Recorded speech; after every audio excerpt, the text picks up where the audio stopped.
Good evening, everyone. Try and show you my easiest way I could find to do the valve spring keepers. So I'll stick these little guys, drop them in the retainer.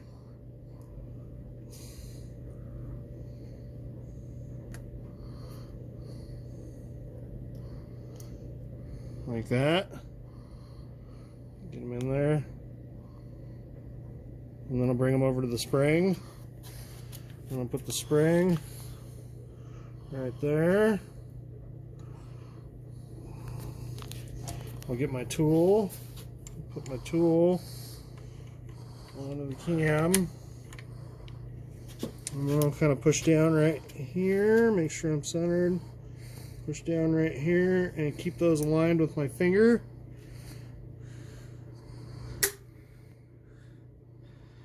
Until it kind of drops into place. Just like that. Boom. Bring it up. Take the tool off. Keepers are in.